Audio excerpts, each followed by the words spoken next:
And now the Mutas are getting a few kills as they found a little hole while the Goliaths were on the offensive.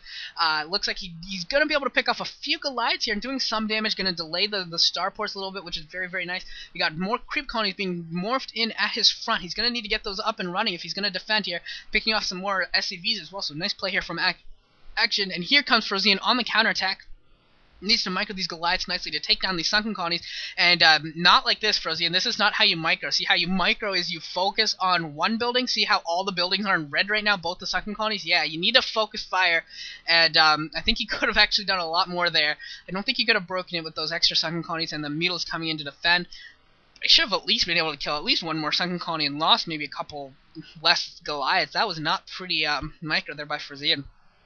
I don't know if he was dealing with the Mutas back at home a little bit more than he would have wanted to or what, but that was not very pretty. Trying to produce a science facility and not going to get that going, not mining from that second gas, and now these Mutas have really started to do some damage to FrOzen, and that was a big mistake by FrOzen, going on the offensive there and not committing enough to it to really break that front. I think he should have scanned and see how much was there, known how many Goliaths he needed to send to have a legitimate chance at breaking that, and he just did not send enough. He should have maintained his defensive posture until he had enough to really break that down. So a little bit of a mistake there from FrOzen that's going to open up himself to attack a little bit more here, because it's going to take a little bit more time once again for him to get the Goliath and tank numbers to really defend at third base once again. And this Mutas cloud is quite large right now. Looks like he's going to try and engage the Goliaths, and this is very, very dangerous for Action to engage the Goliaths like this. Not a very wise decision at all. So this Mutas taking a ton of damage, and ill-advised engagement there by Action. Taking a lot of damage on those Mutas, losing a couple of them, and once again not doing very much. So he's only had really one episode of quality harassment so far, but he has taken the map control. So he has 4 bases going right now on the bottom. He's got all 4 of them. He's got 4 gas running. I think at this point, should probably get him getting a Queen's Nest soon. There's another hatchery and evolution chamber. I think we'll be seeing Queen's Nest relatively soon.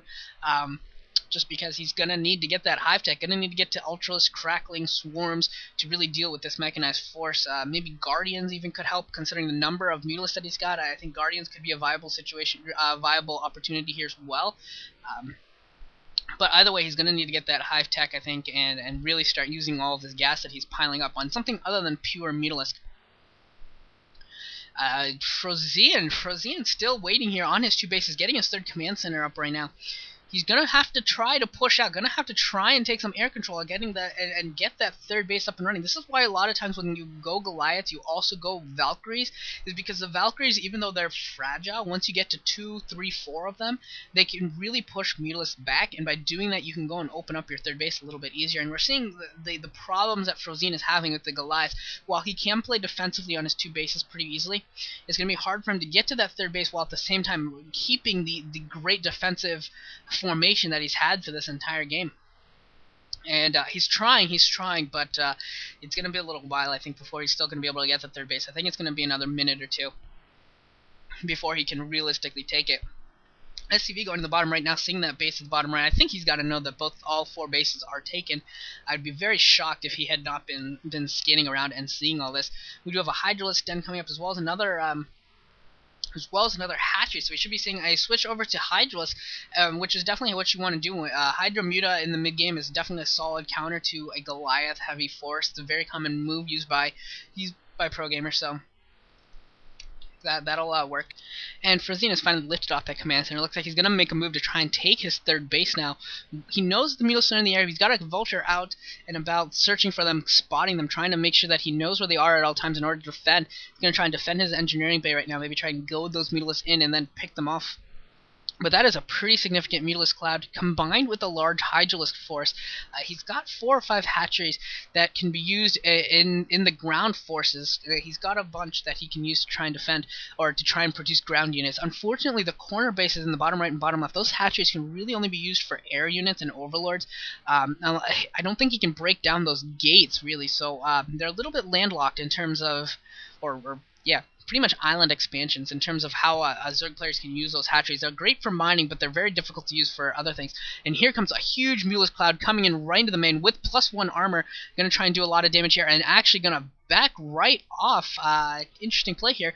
Action maybe trying to get the Goliaths to go back into his base, and that into FrOzen's base, and then try and attack elsewhere. That could be sort of the thing he's trying to do right now, is try and keep those Goliaths back as much as possible. It looks like he's starting to get a Hydra force built up, about a control group or so, while he takes the inside 6 o'clock base and gets that up and running as well. Going to try and get his 5th base. Should be a gas as well, so that should be his 5th gas if he can get that up and running. Should be interesting here, and you're going to get an engagement. No, not quite yet. Looks like the Mutalisks are still waiting. Probably still waiting for some of those Hydras to upgrade, either the speed and the range, maybe even waiting for +1 attack or Carapace. Looks like he does have +1 attack and +2 Carapace on the Mutalisk, +1 attack on the Hydralisks. So he's definitely investing quite heavily in upgrades.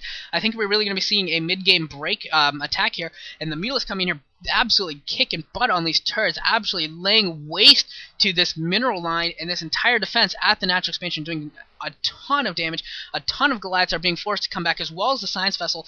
I'm going to try and get some irradiates down, maybe force some good splits, and action split, very, very nice done. Fantastic split of getting that Mutalisk back away from the rest of them. Fantastic there by action. So finally getting some damage done with his heavy Mutalisk build, and taking advantage of the passivity of FrOzen. It looks like he was able to pick off a tank there as well, took some more damage on his mules, but able to pick off that tank. If he can keep those tank numbers low, he'll be able to get his Hydras in there.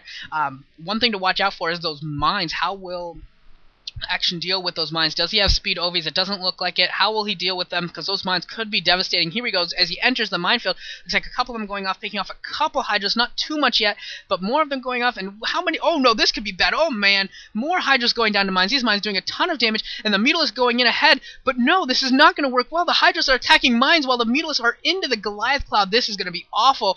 And no, this is not going to work at all for Action. Poor, no, Action. No. That is not going to work.